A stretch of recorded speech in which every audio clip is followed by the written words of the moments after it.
द्विघात बहुपद x square minus 3 के शून्यांक ज्ञात कीजिए और शून्यांकों तथा गुणांकों के बीच की सत्यता की जांच करना है। जैसा कि अभी हम जस्ट इससे पहले किए हैं उदाहरण नंबर दूसरा। लेकिन इसमें समझने लायक बात यह है कि इसमें सिर्फ क्या दिए हैं, सिर्फ दो संख्या दिए हैं। ठीक है, ये एक दिया है एक्स स्क्वायर माइनस 3 दिया है, इतना ही दिया है। तो आप लोग सोच रहे होंगे कि सर इसमें तो जो दूसरा रहता है किस प्रकार से रहता है, x square minus 2x plus 3, तो ये वाला तो है ही नहीं, मतलब b का मान तो है ही नहीं इसमें। तो हम कैसे याद करेंगे? तो मैं सबको, आपके जितने भी डाउट है सबको क्लियर करते हुए सवाल को आगे बढ़ाते ले जाऊंगा। ठीक है, और साथ साथ में क्या होता है, एक चीज आप लोग जानते होंगे कि क्या होता है कि कभी यहाँ जो यहाँ है ये सवाल ऐसा होना चाहिए एक्स स्क्वायर माइनस 4, तो इसका कंडीशन क्या होता है कि जो ये 4 है इसके ऊपर भी हम क्या लगा देते हैं, पावर, जो किस रूप में हो जाता है एक्स स्क्वायर माइनस 2 का स्क्वायर। हम 4 कैसे लिख सकते हैं, 2 की पावर 2। ठीक है, तो ये इसको हम ऐसे लिख सकते हैं कि एक्स स्क्वायर माइनस 2 की पावर 2। तो ये क्या होता है, एक सर्वसंख्याएं सूत्र होते हैं। क्या होता है सर्वसंख्याएं सूत्र, ए का स्क्वायर माइनस बी का स्क्वायर। इसका मतलब क्या होता है, ए प्लस बी और ए माइनस बी। लेकिन समस्या क्या है, अगर इस तरीके के सवाल आया कि अगर ये 4 है मतलब सम संख्या है तब तो ठीक है, लेकिन यदि विषम संख्या है तब क्या करेंगे, तो उसके भी सोल्यूशन है। उसको हम किस प्रकार से लिख सकते हैं, उसको हम लिख सकते हैं कि एक्स की स्क्वायर माइनस अंडर रूट 3 का स्क्वायर। इससे क्या होगा कि जो स्क्वायर है इससे अंडर रूट कैंसिल हो जाएगा, तो वापिस से हमारे पास क्या आ जाएगा, एक्स स्क्वायर माइनस 3। तो कहने का मतलब मेरे क्या है, तुमको मैं क्या समझाना चाह रहा हूँ कि हम चाहे तो इसको इस रूप में भी लिख सकते हैं। ठीक है स्टूडेंट, तो चलिए इसको इसी का उपयोग करके हम सवाल को आगे बढ़ाते हैं। ठीक है, तो चलो सवाल को सॉल्व करते हैं। दिया है, क्या दिया है, जैसा हम लिखते हैं वैसे लिख रहे हैं फिर से। ठीक है, तो क्या दिया है, x square minus 3, x square minus 3, तो इसको क्या लिख सकते हो, अब जैसा मैं बता रहा हूं वैसे ही करना है, सीधे इसको अप्लाई कर दो। क्या अप्लाई करना है कि x square minus under root 3 का होल स्क्वायर कहां से आए, चूंकि कहां से आए, ये आया है, या फिर यहां ऐसा मत लिखिए, ये तो समझ में आ गया कि कैसे आया है। क्यों? क्योंकि मैं अभी यहाँ आप लोगों को बता दूं कि कैसे आया। ठीक है, तो आगे इसको और क्या कर सकते हैं हम, x square minus under root 3 का पावर 2। अब लिख सकते हैं इसको क्या कि x plus under root 3 bracket x minus under root 3, ऐसे लिख सकते हैं। अब इसको लिख सकते हैं कि ये कहां से आया, तो इसको हम लिख सकते हैं, क्योंकि हम जानते हैं, क्या जानते हैं कि a square minus b square equal to a plus b a minus b, ये आता है सर्वसंख्याएं से। ठीक है, सर्वसंख्याएं की जो फॉर्मूला होता है वो कहां से आया है। ठीक है, तो इसको आगे हम कैसे सॉल्व कर सकते हैं, आप इसको एक बार, अब ये दो अलग अलग हुए, तो इसको एक को 0 के बराबर मानो, मतलब x plus under root 3 equal to 0। दूसरे को भी मान लो x minus under root 3 equal to 0। तो ये क्या होगा फिर, x equal to minus under root 3, और ये क्या होगा, x equal to plus under root 3। ये आ गए दो शून्यांक, ये दो शून्यांक आ गए। अब इन दो शून्याङ्कों को क्या मानना है, एक को मान लेना है अल्फा बराबर माइनस अंडर रूट 3, दूसरे को मानना है बीटा बराबर अंडर रूट 3। ये हो गए दो हमारे शून्याङ्क। इन दोनों शून्याङ्कों का उपयोग करके हम जो इसकी शून्याङ्कों के संबंध में सत्यता की जांच करने हैं, वो जो जांच कर रहे हैं वो सत्यता की हम जांच करेंगे। ठीक है स्टूडेंट, तो चलिए इसकी सत्यता की जांच करते हैं।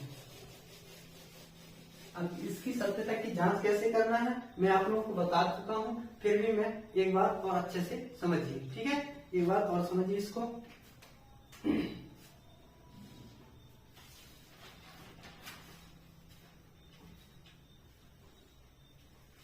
फर्स्ट क्या था कि गुणांकों के योगफल, गुणांकों के योगफल कितने होते हैं, alpha plus beta equal to minus b upon a. दूसरा क्या है, गुणांकों के गुणनफल, गुणनफल कितना होता है student, alpha into beta equal to c upon a, ये होते हैं।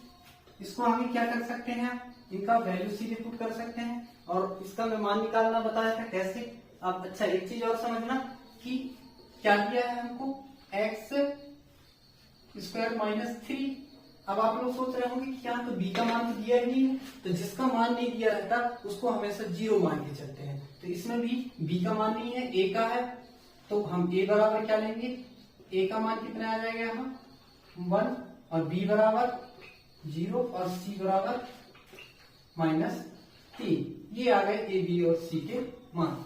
अब इन तीनों मानों का उपयोग करके हम इसकी सत्यता की जांच करेंगे। तो सत्यता की जांच करते हैं। इसकी सत्यता की जांच करने के लिए क्या करना है, हमको लिखना है जांच,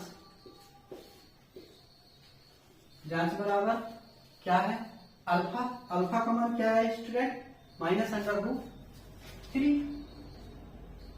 फर्स्ट बार कर रहे हैं ना, तो -√3 प्लस बीटा, बीटा का मान कितना है √3 equal to minus B, minus B मतलब बी का मान कितना है 0 और ए का मान कितना है स्टूडेंट 1। ये हुआ, इसको सॉल्व करते हैं क्या आएगा, माइनस माइनस प्लस से कैंसिल, ये माइनस वाला है प्लस वाला है तो कैंसिल हो जाएंगे, मतलब ये कितना है 0 बराबर में ये भी 0/8 है तो ये भी 0। तुम्हें क्या बताया था कि यदि दोनों क्या है एक जैसे है तो वो सत्य है कि जो हम सवाल बनाए हैं वो सही है। यही है इसकी जांच करने का तरीका, ठीक है। तो मेन मूल इसका मेन उद्देश्य क्या है कि दोनों साइड, जिसके लेफ्ट हैंड साइड है एंड राइट हैंड साइड है, दोनों क्या होना चाहिए, बराबर होना चाहिए, ठीक है। अब हम दूसरा क्या ज्ञात करेंगे, दूसरा है गुणांक। तो इसको हटा दे रहा हूं, तो गुणांक आप समझ लेना।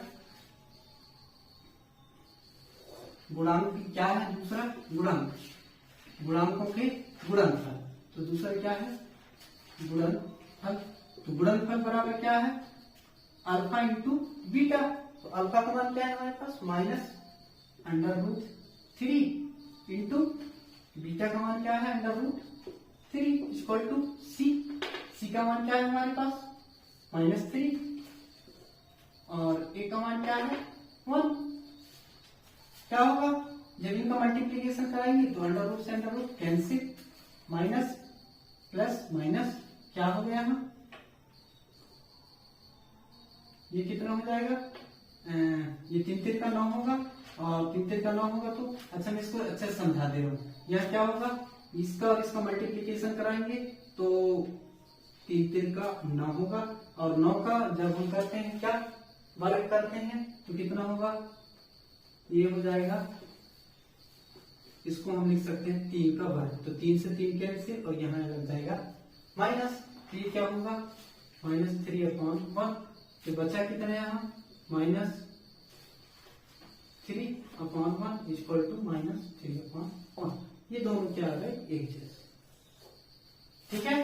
तो ये हुआ इसका जांच, ठीक है। तो इसी प्रकार से तुम लोगों को भी जांच करना है। यहाँ समझ में नहीं आया होगा, यहाँ कैसे करना है कई बार और सोचो कि ये 3 से 3 ऐसे डायरेक्ट भी काट सकते हो या फिर क्या कर सकते हो कि 3 का 9 होता है तो 9 लिख लो और 9 का जो वर्ग होता है तो कितना होता है इसका 3 का 9, मतलब हम 3 की क्या लगा सकते हैं, 3 का क्या लगा सकते हैं वर्ग लगा सकते हैं 3/1, 3 का वर्ग लगा सकते हैं। तो ये जो वर्ग है वो क्या होगा, जो इसके स्क्वायर से कैंसिल हो जाएगा, तो इसके अंडर स्क्वायर से कैंसिल हो गया तो बचा कितना 3 ही बचा, तो -3/1 -3/1। तो ये दोनों साइड आपस में क्या आ गए बराबर आ गए, ठीक है स्टूडेंट। तो मेरे ख्याल से आप लोगों को समझ में आया होगा। जहां समझ में आए तो कमेंट करना और लाइक और शेयर करना। अब मैं इसके बाद क्या आप लोगों को एक और उदाहरण है, उदाहरण नंबर 4, उसकी ओर ले चलता हूँ। ठीक है, इसको आप लोग नोट कीजिए। हम उदाहरण नंबर 4